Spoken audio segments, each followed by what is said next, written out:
This is the first section of Chapter 5, Dynamic Programming, and this section is about the shortest and longest path problems. So first of all, what is dynamic programming? Well, dynamic programming is a way of finding the shortest and longest or the longest path through a network. The method works by working backwards through the network from sink T to source S.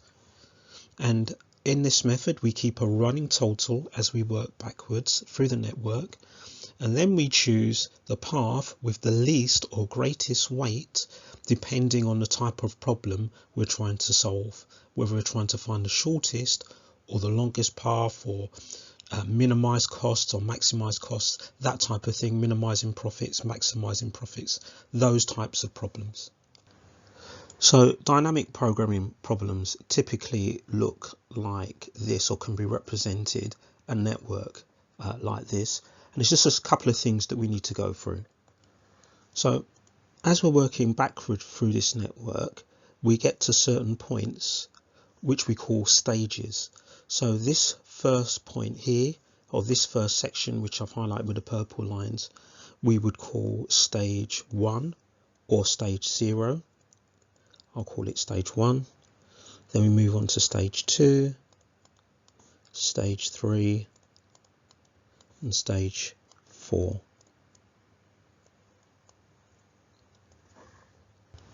I'll just finish off the dotted line here. So the first thing is, in a network, we split it up into stages like this, and we start typically with stage 1 or stage 0, and we work across, and then the last stage is where the source vertex is between there and the adjoining or adjacent vertices, and that will be the last stage. Now I'm going to pick one of these arcs, let's say this one GT, and talk about how we label it, and the labeling would be the same for any other arc in this network. So the vertex that's at the start of the arc is called a state. So for this path going to G to T, G is the state. The arc is called the action. So arc GT is called the action. And the vertex that's at the end of the arc, in this case it's T, is called its destination.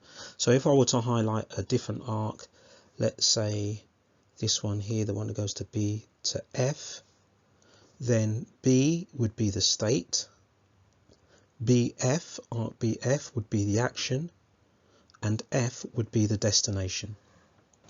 So when we solve these types of problems using dynamic programming, then we're always going to be using these words as the heading. So we'll have a table that's going to record all of the actions that we're taking and our running total, which we talked about here, that we need to keep. And the headings are going to be the stage that we're on, the state, action, destination, and then the last column is going to be a value, the value that we get as we work backwards through this network. And lastly, if I find an optimal route through this network, then any part of an optimal path or optimal route is itself an optimal route or path. This is called Bellman's principle of optimality. So if, for example, this route that's highlighted in yellow here, let's say that this was an optimal path, SADGT, then any part of that path is also an optimal route. So SADG is an optimal route from S to G. ADG would be an optimal route from A to G. ADGT would be an optimal route from A to T. So any part of an optimal route or an optimal path is itself an optimal route between the vertices or states or destinations in question. Example 1. Use dynamic programming to find the minimum cost route from S to T in a network below. So here we're trying to find the minimum cost. So we want to record the minimum cost as we work backwards through this network. So the first thing we need to do is to start with the headings in this table.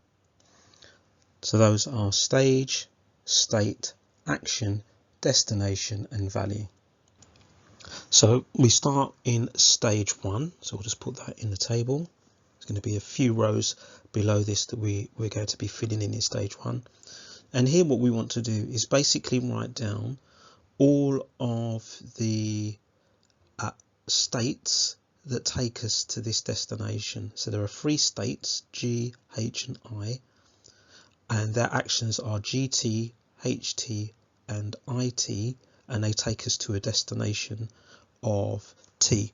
So I'll just highlight these arcs that we're going to be working on here, or actions.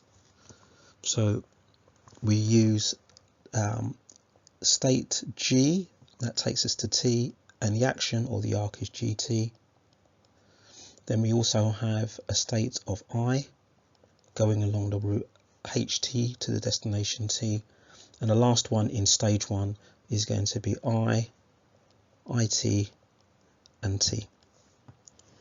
And what we're going to do is to write down the values of each one of these actions. So GT, its value is 12, 11 for HT and 9. So it's all pretty straightforward so far.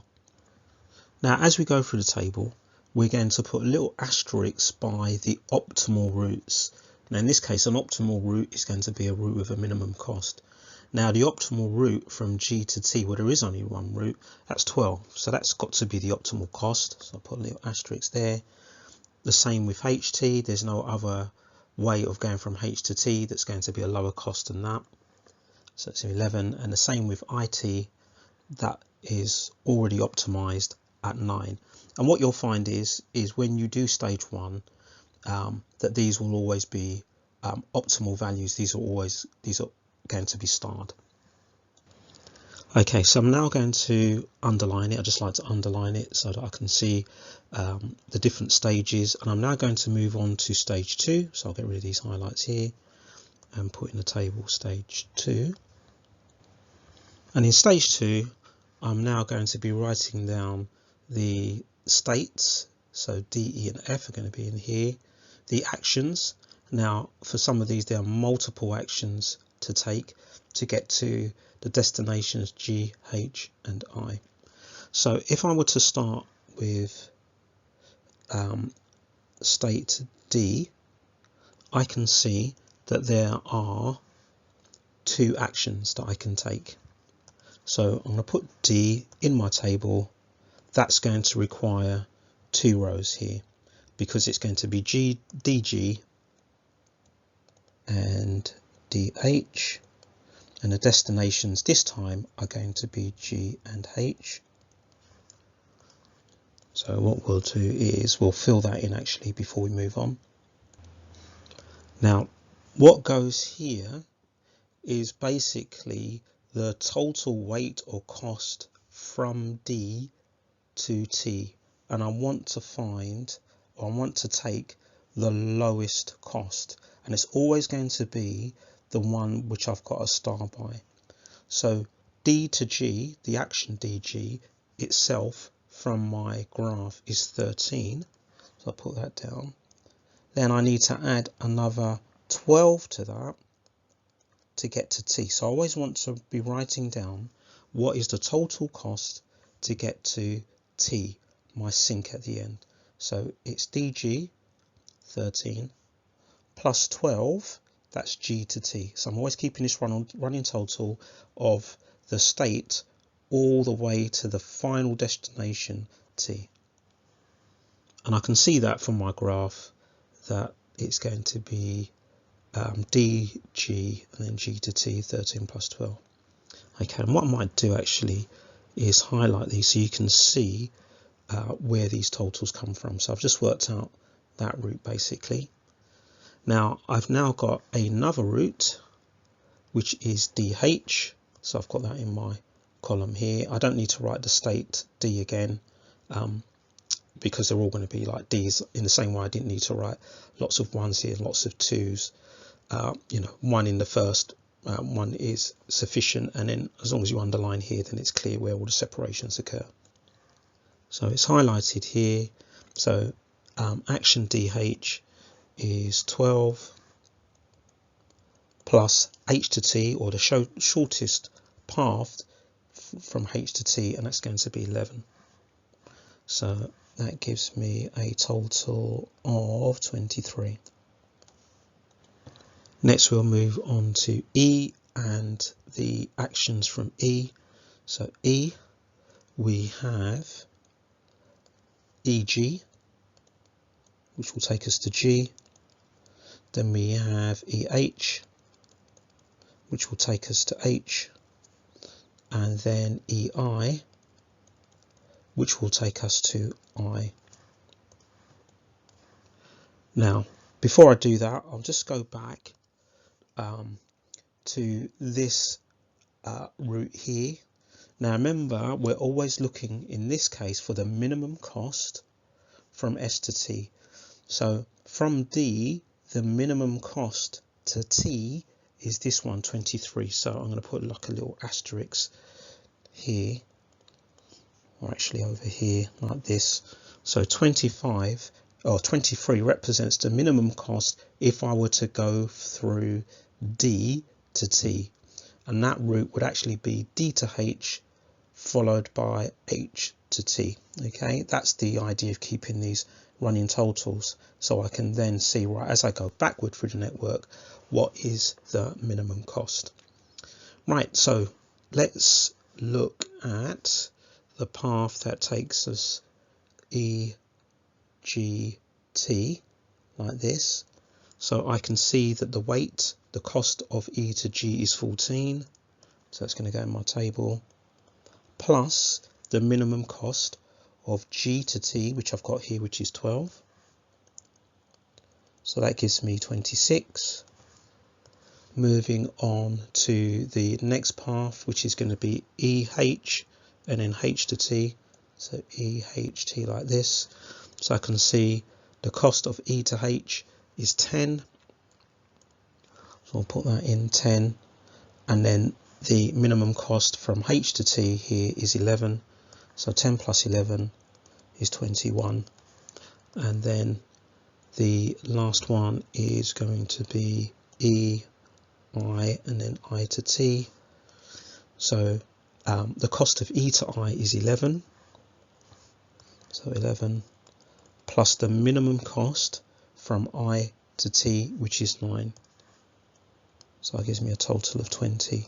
Now the minimum cost then from E all the way to T is this one here, 20. So let's stick an asterisk here. I'll stick on both sides like that. And now I'm going to be moving on to F and the routes from F to H and I and then to T. Now when we do this, we really want to be using the table rather than referring back to the graph. It's quicker as well anyway. So F, still in stage 2, I've got FH, FI, and it's going to be H and I. So FH is 14 plus the minimum cost from H to T, which is 11, so that's 25. And then F to I, that cost is 12, and the minimum cost from I to T is 9, so that gives me 21. So if I'm going from F all the way through to T, the minimum cost is 21, so I'll highlight that here. And now we move on to stage 3. So we're now looking at this section of the diagram. So stage 3, and we have a state of A, and then we have AD, which takes me to D, and AE, which takes me to E. Then I have B as a state, and then I've got to go to BD. Oops, I don't know why I'm putting BE, BD, BE, and BF. and destinations of D, E and F, and then C, and I've got a state of C, an action of CE and CF, and destinations of E and F. Okay, and I'm going to work through in the same way that I've done previously. So the cost of A to D is 11 plus the cost of D through all the way to T, and I want the minimum cost if I go to D all the way through to T, and that's here. That's this total here, because remember we worked out H to T, 11, we added it on. So this value here represents the minimum cost from D all the way through to T, 23. So I'll do 11 plus 23, and that gives me 34. And then AE, its cost is 10 plus E through to T, the minimum cost that's going to take me from E through to T, and that's going to be this one here, because it's the minimum cost of E to I plus the minimum cost from I to T. So I add on 20, and that gives me 30. So out of those two, the minimum cost is the 30. Then carrying on, BD is 9, BE is 13, and BF is 12. So let's work out what we need to add to them. So we just go back to D here. Minimum cost is 23, so I'm going to be adding 23. So that will give me 31. So notice that when I got to D here, I added 23, I had the same 23 here. So obviously when I go to BE, I'm still going to be adding on this 20 here, which came from this EI, and actually I then on to T. So it's going to be 13 plus 20. So you can use the results which are already there in your table. BF, I haven't got what I do from F yet in this stage 3. So F, you would use the 21 here, that's the lowest weight. So B to F, F to I, and then I to T, lowest weight is 21. So I'll put that in, 21, so we now got 33. So the lowest cost is the 31. Now sometimes you might have a joint lowest cost or a joint highest cost, then you asterisk those. That may show us that there's actually more than one route through that's going to give us the least cost. So if you have two values which both happen to be the lowest, you star them both. And then moving on, CE, that has a cost of 12, CF has a cost of 13, 12, E onwards is 20, and then F onwards is 21. And out of those three, I'm going to pick the lowest cost, which is 32. Okay, so we're now on stage 4. And when we get to stage 4, the state is S,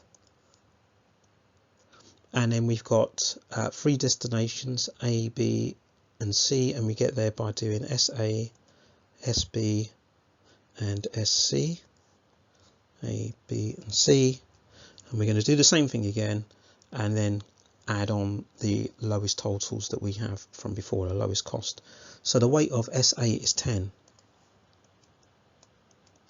and then from A, the lowest cost from A to the end of the network, I'm going to find up here, which is 30. So that gives me a cost of 40. Then SB has a weight of 11. Then plus or the lowest weight from B to the end of the network is going to be this value here, 31. So I believe that makes 42. And then the last one, SC, has a weight of 12, plus the lowest weight of getting from C to the end of the network is going for it to be on this part of the table, which is 32. So that gives me a value of 44. And just as I've done previously, I picked the lowest weight here, which is 40. So when I start to do part B, where I need to write down the minimum cost, obviously this is all part A here. Minimum cost is going to be 40.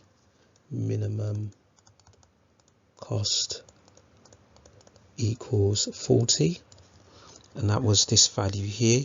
We also need to write down the root of that minimum cost. Now let's highlight it in the table and see where that root was. So stage 4 was S to A, so I'll highlight it here as well. Now where did that 30 come from? Well, that 30 came from A to E. So all you need to do is to look at this destination here and then go back to the destinations A and then find the one where it becomes the state. So now this A goes back to here. So out of these two, which one had the lowest cost? Well, that was the 30. So that was this part here. So I'll highlight that on my diagram. That was A to E. Then when I was in stage 2, where did the lowest cost come from? Well, it was A to E. So I go back to state E, and where did I get that lowest cost from? Where did I get that 20 from, basically? That was this row here, E to I. So we'll highlight that. You don't need to do this, it's just to show you where it's all coming from. So that's there. And then E to I, so we go back to I, and then we can then find the destination T. That was the 9 here. So that's this part here. So going through it, S to A, go back to A. What was the lowest cost? What was the one that we asterisked or starred? A to E, go back to E, which was what was the one that we starred. E to I, go back to I. What was the one that we starred? This one here. So this would be the lowest cost through the network, and we just need to write it down as S, A, E, I, and then T.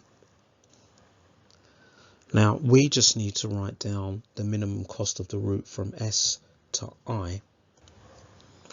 So by Bellman's principle of optimality, the minimum cost of S to I, or the cost root of SI, is SAEI, because it's part of this minimum cost route, and that's what his principle of optimality tells us.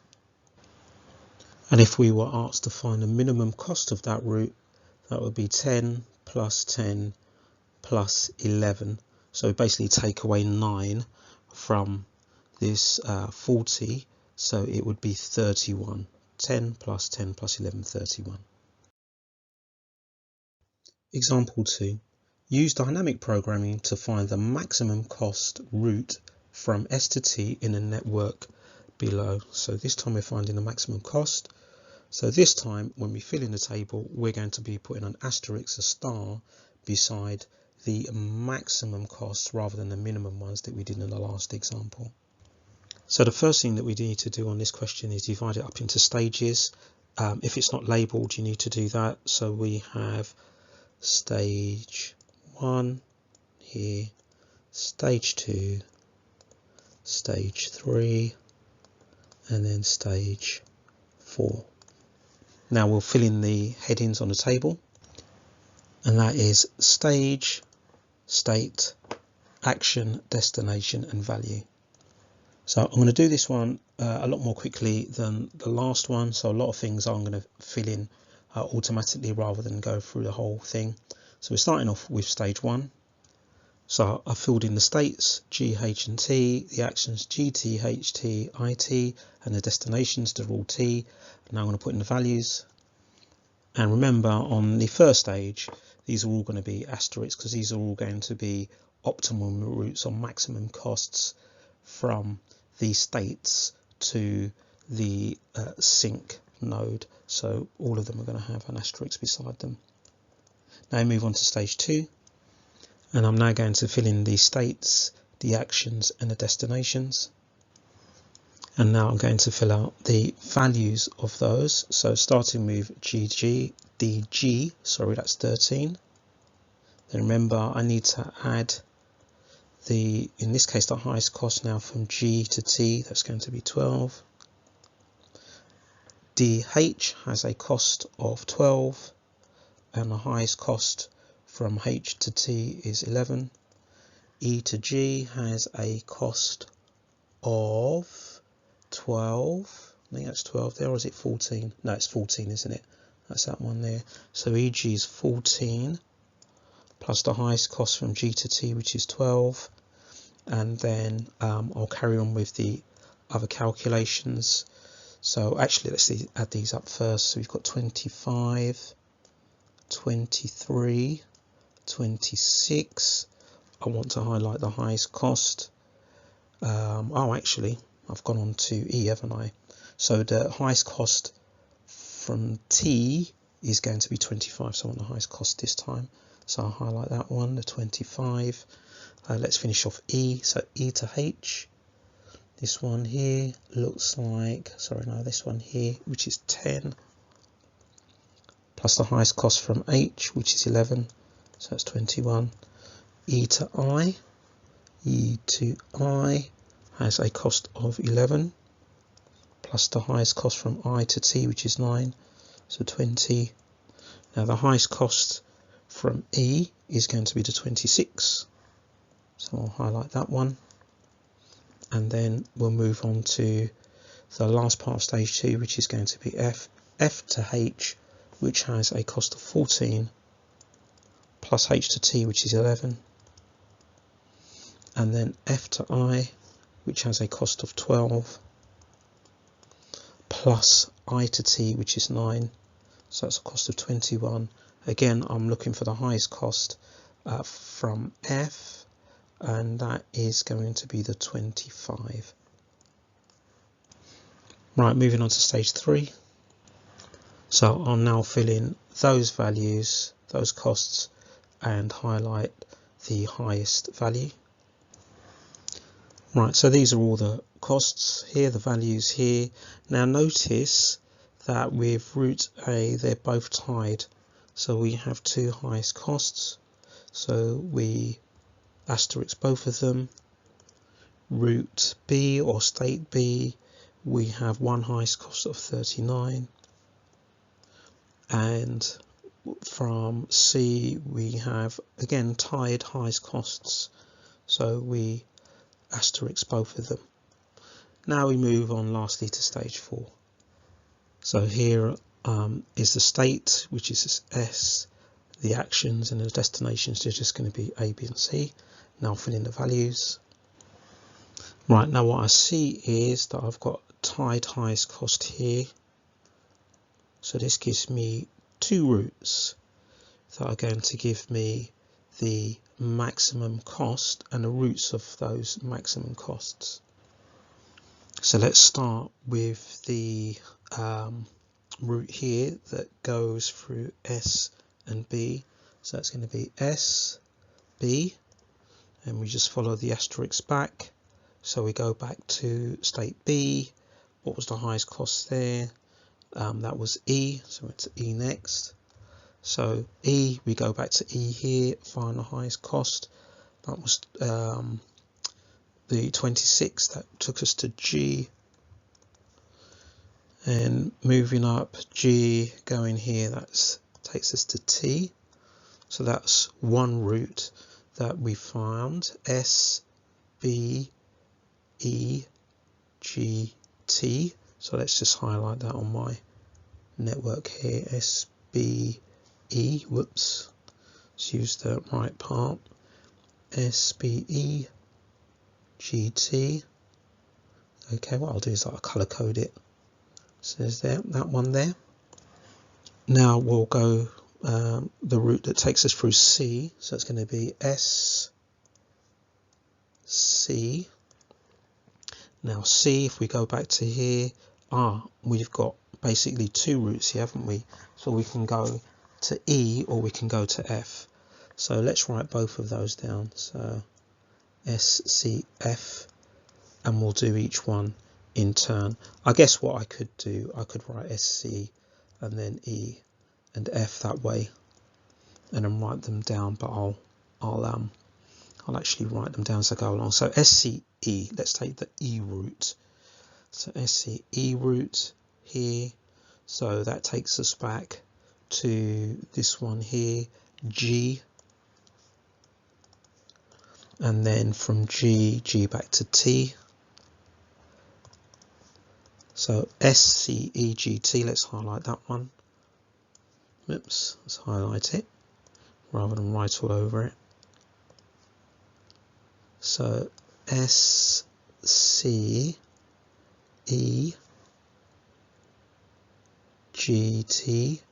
so that's going that way as well, GT, and then the last root is going to be S, C, and then we're taking this other root where we had the tied values back to F. That takes us to H,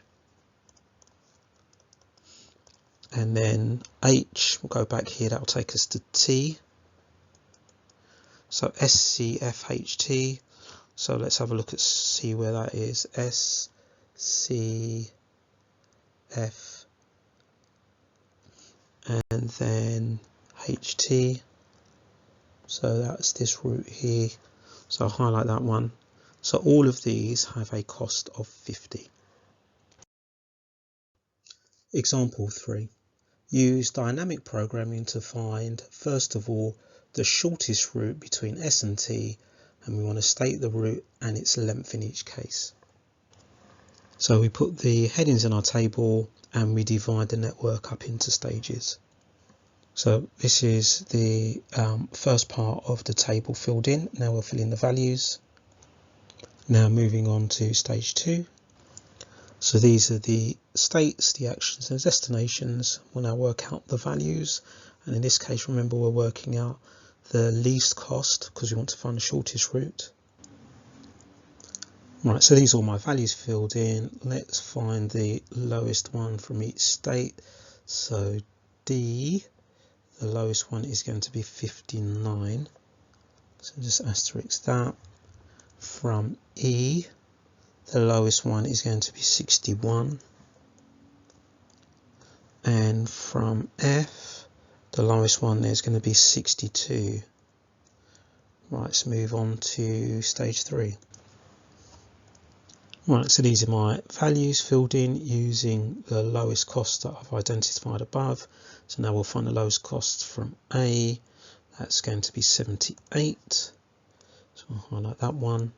Lowest cost from B is going to be, it's tied, there's two 79s here, 79, 79, so we highlight both of those. And the lowest cost from C, that's going to be 77. So we move now on to stage 4. Okay, so this is stage 4 completed. So I can see that the lowest cost here is this 1, 2, 2. So all I need to do now is to work backwards to write down that shortest route and its cost. So I'll just put down here that the cost is 122, and the route, well, it's S to C, and then if we go back to C, then that's a D there. So D, we go back to D, H, and then H to T. So moving on to part B, where we want to find the longest route. We can actually use most of this table again, because this top part of the table is going to be the same. This second part of the table is going to be the same. The differences are going to come from the third row down because of the values that we've asterisked here. We're going to asterisk different values. So all I'm going to do is to take out the bits which are going to be different and then add in those new parts. Right, so taking out the bits which are going to change, these parts are going to be the same because basically they're the costs of the actions. But here we're going to highlight different values. So from D, we're now going to asterisk DI and be using 62 instead.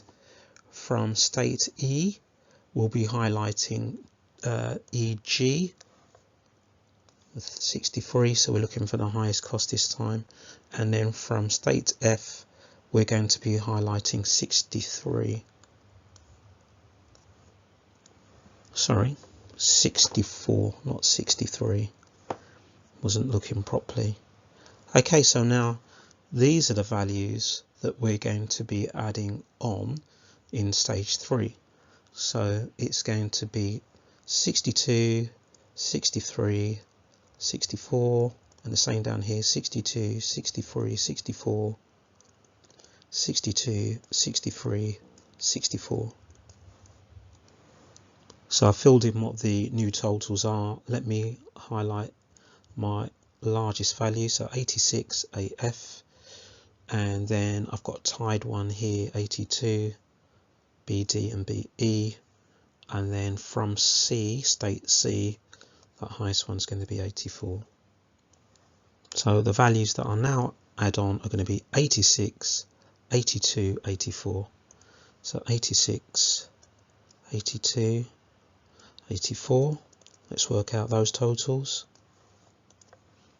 And I can see that the highest value there is 134. So that's going to be my longest route. So I'll write down the cost of that. Cost equals 134. And then I can write down the route. So that's S, A. We'll go back to A. And then F. And then go back to F. H, and then go back to H, and that's T. So our longest route, SAFHT, with a cost of 134. Example 4. A firm is creating a 3-year plan and considering a possible expansion. If the firm expands, there will be costs due to purchasing new premises and equipment, but also increased revenue. To establish the effect of the decisions, the firm will then calculate the effect on selling all of its assets at the end of the 3-year period. The firm can only expand a maximum of 2 times due to plant restrictions. The results of the decisions are shown in the network below, with negative numbers indicating costs and positive numbers indicating revenues in 100,000s of pounds. So here's the network here. Determine the strategy that maximizes the profit over the 3-year period. So we're looking to find a maximum profit, and we need to remember at the end that whatever number we get, it's in hundreds of thousands of pounds. Okay, so here's my network labeled up with the different stages, 4 stages. Here's my table labeled up, so we'll start off with stage 1. So here's the table filled in for stage 1, highlight all of the values. Now the question does say that they will sell on all of its assets at the end of the 3-year period. So this is year 1, so that's the end of the 1st year, end of the 2nd year, and then that means that this section here represents not a period of time, but the part where they're going to sell their assets. So this part here is like selling assets. During this year they could expand, or they could continue going the way they are. Same here, they can expand and continue the way they are, and the same in the 1st year. So we know that in 2 of these 3 years they're going to either expand or not expand, and then this part here represents where they're going to be selling their assets. Now we'll move on to stage 2. So these are the values that are filled in. Notice the negative 55. So here we have actions that are negative, they get included in the calculation. So from state C, we want to find the maximum, so we highlight the 70. From state D, again the maximum, so we highlight the 120, and then state E, well there's only one to highlight, and that's the 300. So this part of the table represents what they're going to be doing in their third year. And the next part of the table is going to be what represents what happens in their second year, and that's going to be stage 3. So these are all of the states, the actions and destinations, and their values, and we want to highlight the highest value. So from state A, that's going to be 150, and from state B, that's going to be 310, and lastly we move on to stage 4, and this is what represents what goes on in their first year. Okay, so I can see here that my maximum profit is going to be 240, and I need to change that to hundreds of thousands, and that becomes £2.4 million. And we now need to turn the route into a strategy. So first of all, let's write down the route that's going to give us that maximum value. So it's S to B, and then from B, E, and then E is H, and then H to T. So let's just highlight that route on the network. So S, let's do it in a colour we'll be able to see it in, yellow. So S to B, B to E, E to H, and then H to T. So I can see that what their strategy should be in year 1 is to expand. In year 2, their strategy should be to expand. In year 3, their strategy should be not to expand because the expansion route's up here, so it's not expanding. And then they'll sell their assets in the 4th year or at the end of the 3rd year. So I can see here, year 1, we're going to expand. Year 2, expand as well. Year 3, don't expand. And if they follow that strategy, that should give them £2.4 million of profit. And there shouldn't be a decimal point in here. Can't read my calculator properly. That should be £24 million of profit. So let's highlight the correct answer rather than the incorrect one. So you should now be able to do exercise 5A on pages 159 to 161 of the textbook.